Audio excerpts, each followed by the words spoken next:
Assalamualaikum warahmatullahi wabarakatuh. Yo yo yo, ketemu lagi di channelnya Hip Hip Garden. Sekarang kita akan lanjut melakukan program pada bahan program bonsai si pusu kita ini. Buat teman-teman yang sudah subscribe di channel saya dan mengikuti channel saya, tentu tahu tentang perjalanan si pusu ini. Nah, ini buat teman-teman yang baru mengikuti channel saya, ini adalah pusu atau Celtis sinensis. Daunnya seperti ini, daunnya sedikit bulat dan tebal. Jadi ini salah satu ID yang menjadi favorit yang ada di Hip Hip Garden.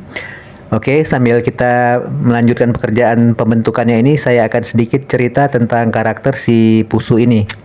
Nah, pusu ini memiliki karakter kulit yang indah, dan entah kenapa di Hip Hip Garden si pusu ini seperti memiliki masa dorman. Jadi terkadang dia ada saat-saat di mana dia stuck pertumbuhannya. Nah, itulah kenapa si pusu ini termasuk program yang lama yang ada di Hip Hip Garden. Tapi walaupun begitu, dia tetap memiliki karakter yang indah. Nah, ini kita sambil melakukan pengawatan dan pembentukan pada si pusu ini. Nah, tadi kita sudah melakukan pemotongan. Jadi, buat teman-teman ketika kita melakukan koreksi pada bahan program bonsai kita, yang pertama kita lakukan adalah untuk membuang percabangan-percabangan yang tidak penting atau yang terlalu menumpuk. Seperti tadi, kita memotong salah satu cabang yang terlalu menumpuk. Jadi di cabang tadi itu ada 3 cabang, dan kita sebaiknya membuang cabang yang ada di tengah, sehingga posisi cabang yang ada di kanan dan kirinya nanti akan tetap bisa membuka. Nah, untuk posisi pemangkasannya tadi, yang perlu kita perhatikan adalah membuang percabangan-percabangan yang sekiranya bisa menghalangi pandangan kita pada cabang di belakangnya. Jadi buat teman-teman ketika melakukan pengarahan pada cabang-cabang seperti ini, yang perlu teman-teman pertimbangkan adalah jangan sampai ada cabang-cabang di belakang yang tertutupi oleh cabang-cabang depannya. Jadi teman-teman harus mengira kira-kira cabang yang mana yang harus teman-teman tetap pertahankan. Jika cabang yang di depan lebih baik daripada cabang yang di belakang, maka ada baiknya teman-teman membuang cabang yang di belakang. Tapi kira-kira cabang di belakang itu adalah sesuatu yang teman-teman harus pertahankan, sementara nanti dia terhalang oleh cabang yang depan, maka teman-teman harus memotong cabang yang di depan. Nah, dengan begitu nanti kerangka dari bahan program bonsai kita ini akan terlihat. Dengan terlihatnya kerangka-kerangka itu, nanti program bonsai kita ini ketika dia membentuk dan jadi, maka dia akan terlihat sangat indah. Jadi usahakan ketika teman-teman memprogram bonsai, tidak hanya terfokus pada akarnya saja dan cabang-cabang utama, tetapi teman-teman juga harus memperhatikan susunan-susunan dari percabangannya dan perantingannya. Dan usahakan ketika nanti teman-teman memprogram ke tingkat selanjutnya, jangan sampai semua hanya terlihat rimbun tanpa terlihat percabangan dan perantingannya.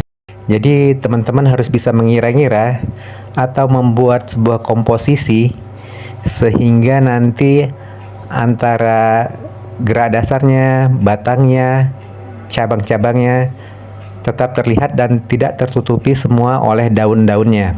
Nah, dengan begitu teman-teman bisa menampilkan sebuah bonsai yang terlihat utuh, di mana terlihat gerak dasarnya, akarnya, batangnya, percabangannya, dan juga perantingannya.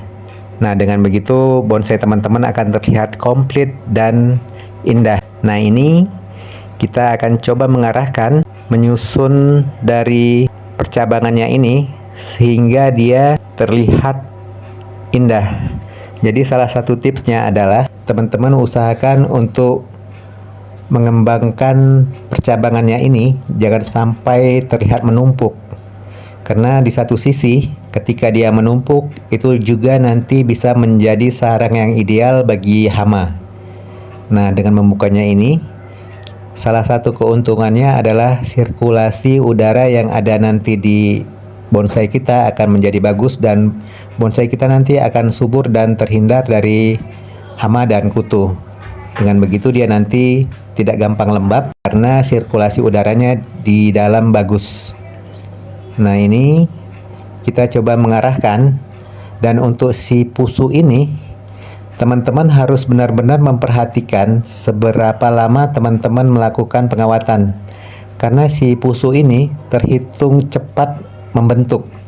Dalam artian ketika teman-teman mengarahkannya seperti ini, dia akan cepat mengikut, dan ketika teman-teman buka ia akan sudah bertahan dengan posisinya itu. Jadi kalau teman-teman lama melakukan pembukaan pada kawatnya ini malah nanti akan menyebabkan stuck pada pertumbuhannya. Nah, ini tampilannya seperti ini. Ini hasil dari pemangkasan dan pembentukan yang sudah kita lakukan. Jadi pada tahap ini kita sebenarnya sedang menyusun atau membentuk kerangka dari program bonsai kita ini.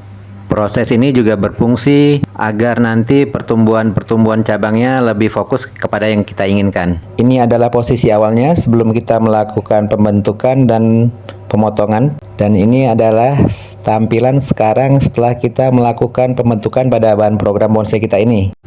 Untuk teman-teman yang ingin mengikuti perkembangan dari si pusu ini, bisa like, komen, dan subscribe agar kita belajar bersama-sama. Semangat selalu, sehat selalu, dan tetap berbuat kebaikan.